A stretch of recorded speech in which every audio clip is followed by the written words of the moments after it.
नमस्कार साथियों, मेरे YouTube चैनल में आप सभी का एक बार फिर से स्वागत है। साथियों, आज मैं आपके लिए एक बहुत ही महत्वपूर्ण वीडियो लेके आया हूं। हमारे शिक्षक साथियों के मन में बहुत ज़्यादा दुविधा है कि उन्हें 1 अप्रैल 2021 से क्या करना है, 1 जुलाई से क्या करना है।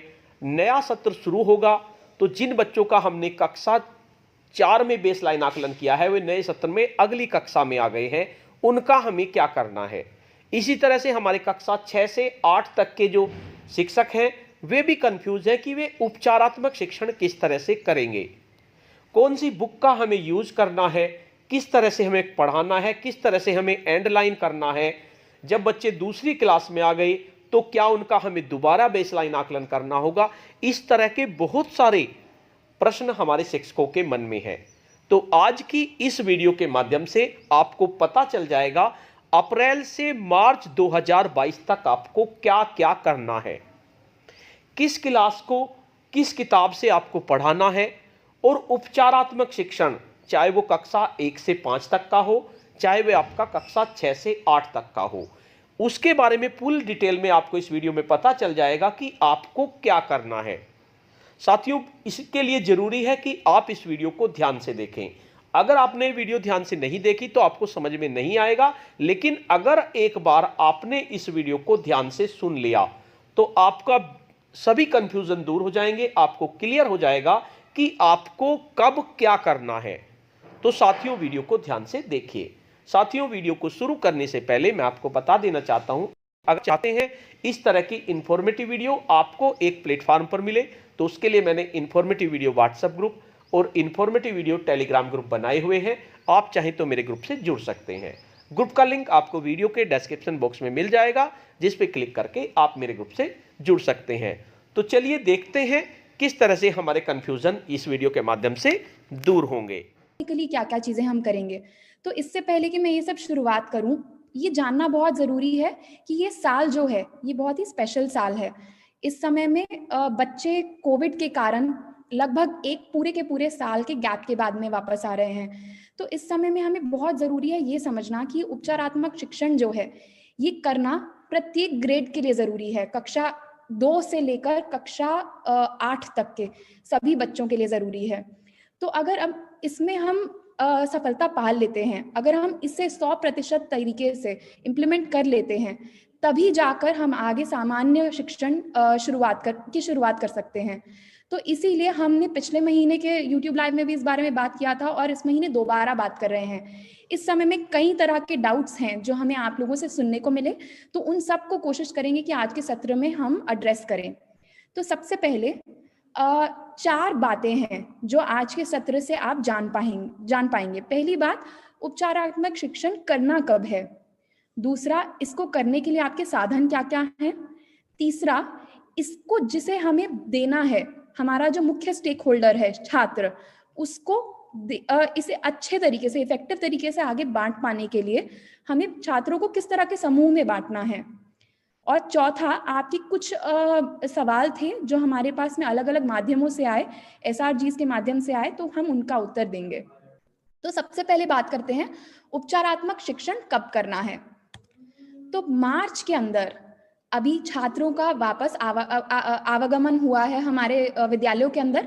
तब से मुझे उम्मीद है कि हमने बेसलाइन आकलन जो है, जो हमने समृद्ध मॉड्यूल में दिया है, वो आपने उसे किया है। कक्षा 1 से 5 समृद्ध मॉड्यूल के आधार पर बेसलाइन आकलन करेंगे। ये इसीलिए ज्यादा इंपॉर्टेंट है क्योंकि जैसा कि हमने कहा, उपचारात्मक शिक्षण हमें सबसे ज्यादा जरूरी है कि बच्चे के पेस के अकॉर्डिंग करना है। हमें ये समझना है कि बच्चा किस स्तर पर है। जब तक हम ये नहीं जानेंगे, हम बच्चे को कोई भी किसी भी तरह का आगे हैंड होल्डिंग नहीं कर सकते हैं। तो जब तक हम बच्चे का प्रोग्रेस अभी तक का नहीं समझेंगे, जितना लॉस हुआ है उसे नहीं समझेंगे, तब तक हम आगे नहीं बढ़ पाएंगे। तो ये बेसलाइन आकलन जो है ये हमारी समझ के लिए हम कर रहे हैं। आशा है कि अभी तक सभी के सभी विद्यालयों के अंदर एक लेवल पर सभी बच्चों का बेसलाइन आकलन कर लिया गया होगा। अब अप्रैल से लेकर, जब 1 अप्रैल 2 अप्रैल से जब दोबारा से विद्यालय खुल रहे हैं, उस समय से लेकर जुलाई अंत तक हमें उपचारात्मक शिक्षण करना है। इसके लिए कक्षा 6 से 8 जहां पर ध्यानाकर्षण का इस्तेमाल करेंगे, वहीं पर कक्षा 1 से 5 जो है वो समृद्ध हस्त पुस्तिकाओं का इस्तेमाल करेंगे। जुलाई के अंत में एक एंडलाइन आकलन किया जाएगा। उसके बाद में ही आप सामान्य पढ़ाना शुरू कर सकते हैं अगस्त से। तो ये सामान्य शिक्षण जो है हम आगे कंटिन्यू करेंगे अंटिल मार्च 2022। इस सब से उम्मीद है कि हम ये जो एक पूरे साल का गैप है, वैसे तो बहुत मुश्किल है बट हम इसे कवर करने की कोशिश करेंगे। अब इस सब में बहुत ही महत्वपूर्ण कुछ बातें हैं। पहली बात ये है कि ये जो बेसलाइन आकलन है और जो एंडलाइन आकलन है, ये केवल शिक्षक की समझ, हमारी समझ कि बच्चे को और कितना सहयोग चाहिए उसके लिए है। हमें ये कहीं पर भी बच्चे को चिन्हित नहीं करना है कि बच्चा स्तर 1 पर है, 2 पर है या तीसरे पर है। हमें सिर्फ ये समझना है कि बच्चा कौन से स्तर पर है और हमें कितने और कदम लेने हैं उसे आखिरी स्तर तक पहुंचाने के लिए। दूसरी बात, कक्षा स्तर पर पढ़ाई जो आपका सामान्य शिक्षण है, उस स्तर की पढ़ाई तब तक शुरू न की जाए जब तक आपको ये नहीं लगता है कि एंड लाइन के अंदर जो अधिगम है उनको बच्चे ने प्राप्त नहीं कर लिया है। तो इसमें शिक्षक की अपनी सूझबूझ बहुत महत्वपूर्ण रहेगी कि आप इस एंड लाइन के बाद में कुछ और समय उपचारात्मक शिक्षण कंटिन्यू करना चाहते हैं या फिर आप सामान्य शिक्षण कंटिन्यू करना चाहते हैं। तो यहाँ पर शिक्षकों से अनुरोध है कि आप लोग अपने अकॉर्डिंग, आपका एंड लाइन का आकलन हो जाएगा, उसके अंदर समझिएगा। यदि आपके ज्यादातर बच्चे उसमें उत्तीर्ण हो पा रहे हैं तभी आप सामान्य शिक्षण आरंभ करें। अगर नहीं हो रहा है तो कुछ और समय लेकर बच्चों को स्तर तक लाएं। फिर बात करते हैं कि इसको उपयोग करने के लिए उपचारात्मक शिक्षण करना कब है पूरे दिन के अंदर। उसके लिए आपको जो समय सारिणी दी गई है, इसी समय सारिणी का उपयोग करना है। कक्षा 1 से 5 के लिए जो नया समय सारिणी दिया गया है उसी का उपयोग करना है। तो आपके पास में अगर प्रिंट होकर जब तक आएगा उससे पहले एक लेटर के माध्यम से, व्हाट्सएप के माध्यम से ये शेयर कर दिया गया है। इसके अकॉर्डिंग शिक्षकों से अनुरोध है, सभी शिक्षक संकुलों से, एआरपी से अनुरोध है, सभी शिक्षकों से ये कन्वे करें कि इसी समय सारिणी के अकॉर्डिंग पढ़ाया जाए। अब ये सब बात थी उपचारात्मक शिक्षा वाले कक्षाओं की, जो है हमारे 2 से लेकर 8 तक का। पर हमारा जो कक्षा 1 है, जो जिनका नवीन नामांकन अभी 1 तारीख से शुरू होगा, उन सब के लिए क्या करना है? तो उसमें आप सभी को आधारशिला क्रियान्वयन संदर्शिकाएं हैं कक्षा 1 और कक्षा 1 के गणित और भाषा के लिए, जो हमने आपसे साझा कर दिया है, सभी विद्यालयों में पहुंच गया है। उसके अंदर बच्चों को स्कूल रेडीनेस के लिए अलग अलग तरह की गतिविधियां हैं जो कि आप कर सकते हैं। आपको प्रिंट रिच सामग्री दी गई है जिसके अंदर बहुत सारी कॉन्वर्सेशन चार्ट हैं, बहुत सारी कविताएं हैं, उन सब से शुरुआत करें। तीसरा, गणित के लिए बेसिक, जहां आप नंबर सेंस का शुरुआत करेंगे, जहां पर आप बच्चों को गिनने की समझ सिखाएंगे, शून्य की अवधारणा सिखाएंगे, उन सब के लिए गणित किट का इस्तेमाल करें। इस सब से बच्चा इस दौरान में, जब तक हम अगस्त की बात नहीं करते, जब तक हम अच्छे से पढ़ाना नहीं शुरू करते, तब तक आपको बच्चों को स्कूल के लिए रेडी करना है। बच्चे जब पहली बार कक्षा 1 के अंदर आते हैं तो उन्हें कुछ समय लगता है, तो आधारशिला क्रियान्वयन संदर्शिका को इस्तेमाल करके उसके अंदर की गतिविधियों का आप इस्तेमाल कर सकते हैं। अब बात करते हैं वापस से उपचारात्मक शिक्षण पर, जो कि कक्षा 2 से कक्षा 8 के बारे में हम बात कर रहे हैं। इसमें 6 से 8 के लिए तो आप ध्यानाकर्षण मॉड्यूल की तकनीकों का इस्तेमाल करेंगे, पर कक्षा 2 से 5 के लिए आपको कुछ अन्य टूल हैं जो कि दिए गए हैं। वो टूल क्या हैं? इस तरह के 8 मॉड्यूल हैं, 8 किताबें हैं जो कि हमने आपके साथ साझा की है, आपके विद्यालयों तक पहुंच गई होंगी। अगर नहीं पहुंची है तो आप सबसे अनुरोध है अपने एआरपीज और बीईओ से संपर्क बनाएं और उनसे कहें कि जल्द से जल्द आपके विद्यालयों तक पहुंचाई जाए। तो इसके अंदर भाषा के लिए जैसे आप देख सकते हैं 5 किताबें हैं, गणित के लिए 3 किताबें हैं। इनको किस तरह से इस्तेमाल करना है ये मैं अभी विस्तार में बताऊंगी।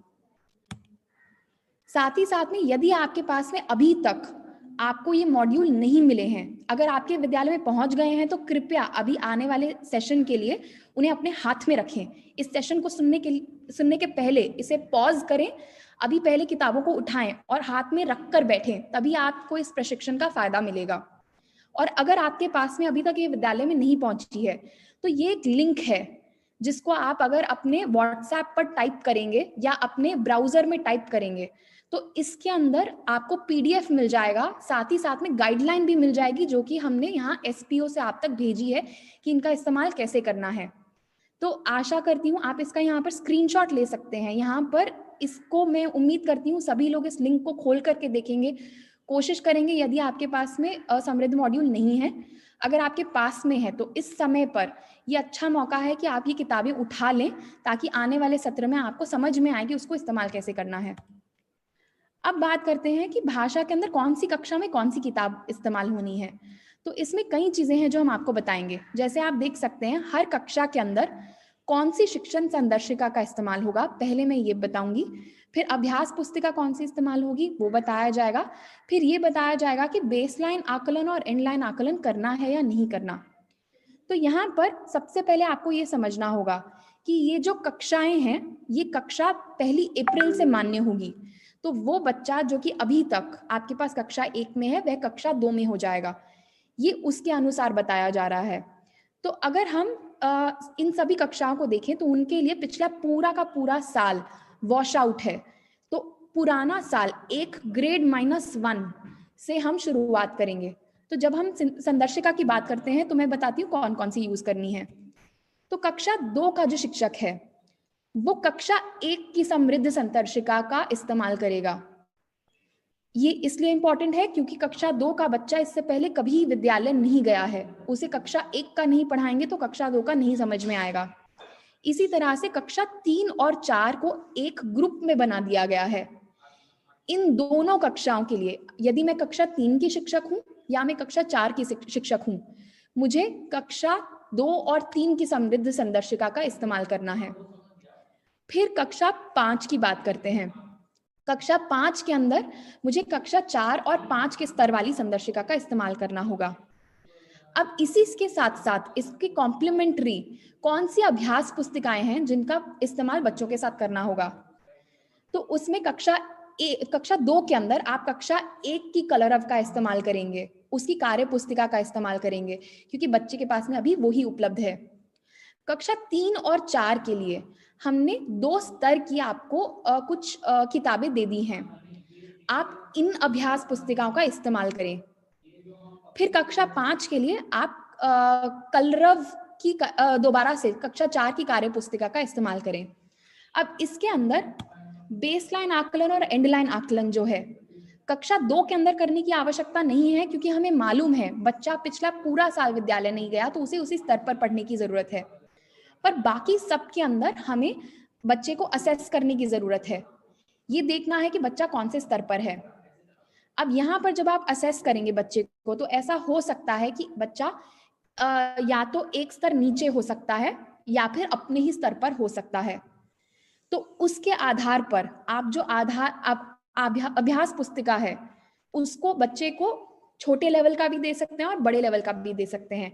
इसे जब हम ग्रुपिंग करेंगे तो उसके बारे में उस समय में चर्चा करेंगे। अब बात करते हैं गणित की। गणित के अंदर कौन सी संदर्शिका का इस्तेमाल करना है, यहाँ पर भी सेम बात है। कक्षा जिस स्तर पर हैं आप उससे 1 माइनस के स्तर पर आप पढ़ाएंगे। तो कक्षा 2 के अंदर आप स्तर 1 की संदर्शिका का यूज करेंगे, कक्षा 3 के अंदर भी आप 1 की संदर्शिका का इस्तेमाल करेंगे क्योंकि इन दोनों को एक ग्रुप माना गया है। कक्षा 4 के अंदर और कक्षा 5 के अंदर भी एक ग्रुप माना गया और इसके अंदर स्तर 2 की संदर्शिका का इस्तेमाल होगा।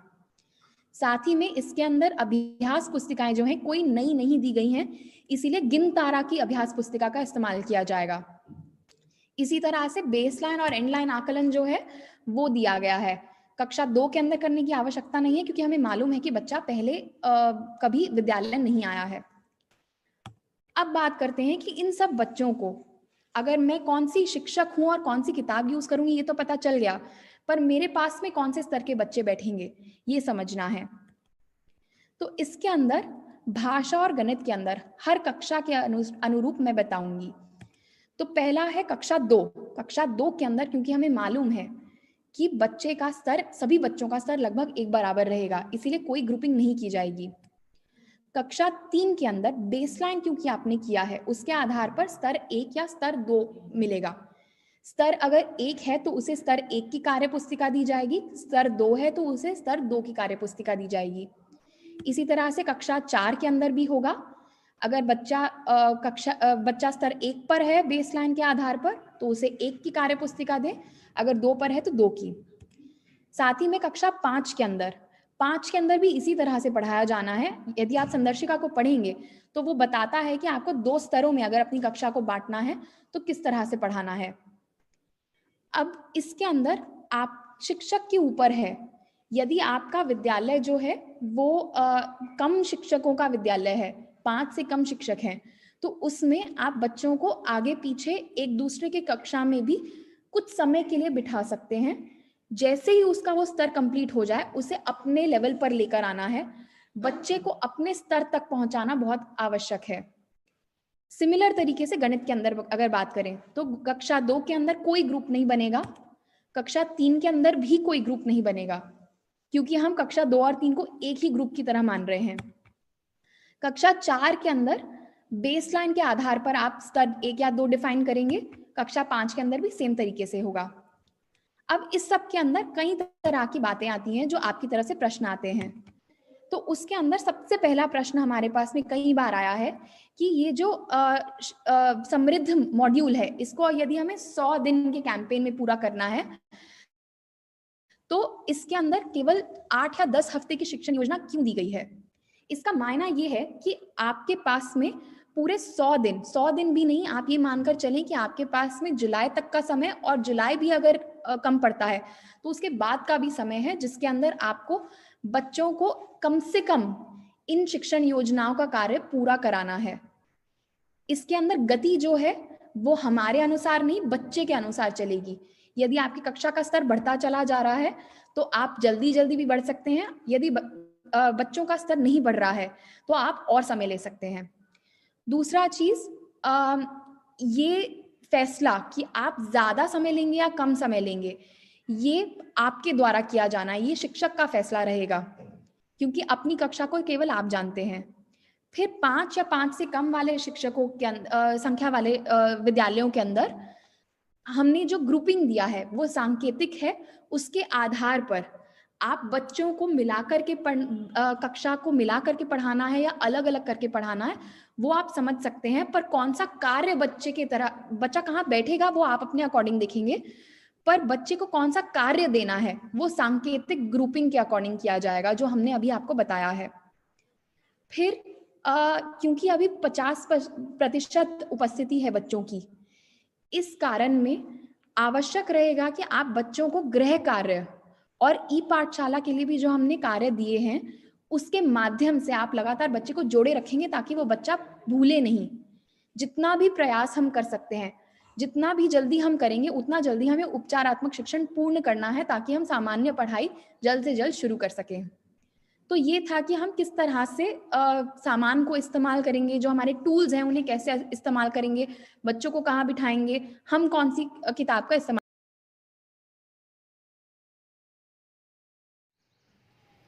साथियों, आपको ये वीडियो कैसी लगी?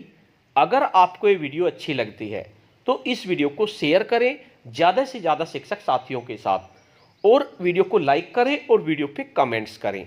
और अगर आप मेरे चैनल पे नए हैं, पहली बार मेरे चैनल को देख रहे हैं, तो चैनल को सब्सक्राइब कर लें और बेल के आइकन को प्रेस कर दें, जिससे कि आपको नेक्स्ट वीडियो का नोटिफिकेशन मिल सके। धन्यवाद।